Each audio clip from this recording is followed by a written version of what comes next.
क्योंकि उसने देखा उस लड़की के कदम किसी पिशाच की तरह पीछे मुड़े हुए थे।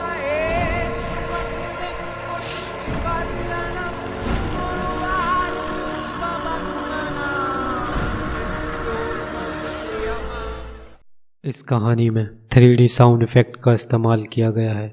आपसे निवेदन है, इस कहानी के शुरू होने से पहले अपने हेडफोन्स या ईयरफोन जरूर लगा लें। राजू पेशे से एक लकड़हारा था जिसे आज जंगल में काम करते करते काफी देर हो चुकी थी, और जब सूरज ढला तो राजू ने इस जंगल से निकलना ही बेहतर समझा कि राजू की नज़र उसकी कुल्हाड़ी पर पड़ी और उसे उसी के साथी की कही एक बात याद आई कि साथी ने उसे बताया था कि उस जंगल में एक चुड़ैल का साया था जो उस जंगल में आने वाले हर एक लकड़हारे को उन्हीं की कुल्हाड़ी से काटकर उनके सरों को उस जंगल के दरख्तों पर लटका दिया करती थी। इस बात ने कहीं ना कहीं राजू के दिल में दहशत पैदा कर दी थी। राजू अपने रोज वाले रास्ते से जा ही रहा था कि कुछ देर आगे चलने के बाद उसे अपने ही कदमों के साथ ही साथ किसी और के कदमों की भी आवाज़ सुनाई दी, और उन्हीं कदमों की आती आवाज़ों में एक आवाज़ और थी जो कि किसी औरत के पायल की छन छन की थी।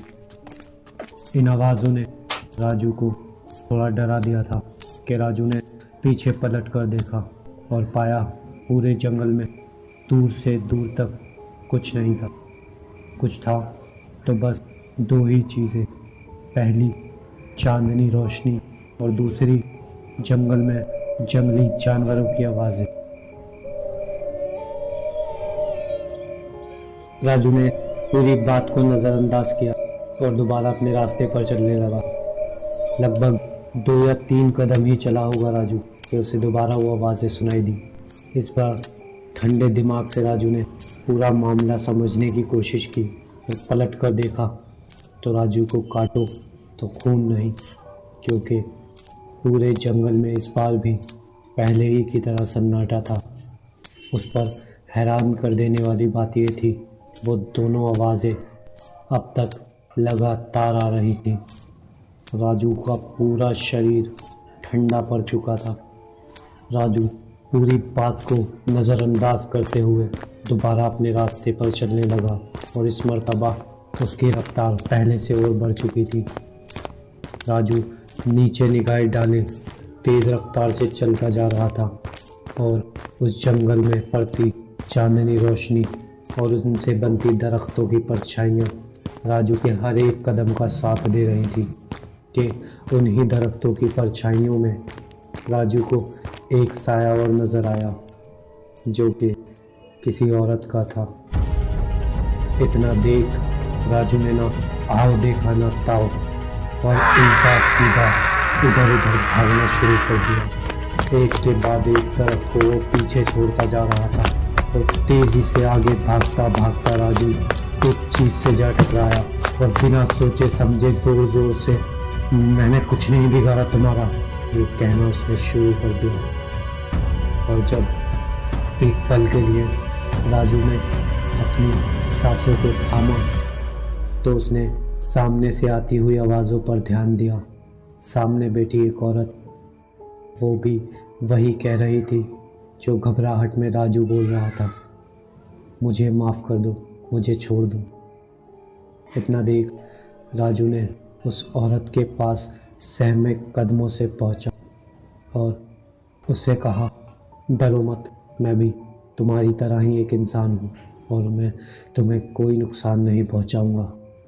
उस औरत ने अपने चेहरे से हाथों को हटाया और राजू ने एक झलक उस औरत को देखा। वो औरत बेतहाशा खूबसूरत थी, और जब राजू ने उस औरत से पूछा कि इतनी रात गए वो इस जगह पर क्या कर रही थी, तो उस औरत ने जवाब दिया कि वो इस जंगल में रास्ता भटक चुकी है और अब तक उसे कई घंटे हो चुके थे इस जंगल में घूमते घूमते। तो राजू ने भी किसी जिम्मेदार इंसान की तरह उस औरत को अपने साथ ले जाना ही ठीक समझा और उस औरत की मदद करने के लिए पूछा। इस पर उस औरत ने भी हामी भर दी और राजू किसी जिम्मेदार इंसान की तरह उस लड़की से 2 कदम आगे चल रहा था ताकि रास्ते में कोई भी परेशानी आए तो राजू उसका पहला सामना कर सके। कि कुछ कदम चलने के बाद उस लड़की ने राजू से पूछा कि वो उस लड़की को देखकर क्यों डर गया था। तो राजू ने बताया कि उसी के साथ काम करने वाला एक साथी उसने इस जंगल के एक डायन के बारे में राजू को बताया था, जो इस जंगल में आने वाले हर एक लकड़हारे की गर्दन काटकर उसी जंगल के दरख्तों पर लटका देती है। तो उस लड़की ने भी इस बात पर हामी भरते हुए जवाब दिया।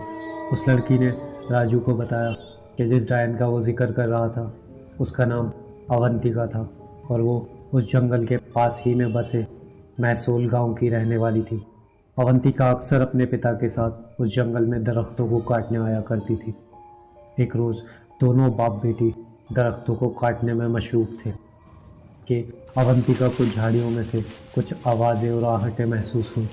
अवंतिका ने बात को नज़रअंदाज किया, लेकिन अचानक से कुछ लोग उन झाड़ियों में से बाहर आए, जिनका हुलिया देखने में तो लकड़हारों ही जैसा था, लेकिन उन सब ने मिलकर एकदम से अवंतिका के पिता पर हमला कर दिया और उसके पिता को काफ़ी लहूलुहान करने के बाद उन सब ने मिलकर अवंतिका के पिता के ही सामने इंसानियत की रूह नोच डाली। और ये सब करने के बाद उन सब ने अवंतिका और उसके पिता का सर काटकर उन्हीं जंगलों के दरख्तों पर लटका दिया।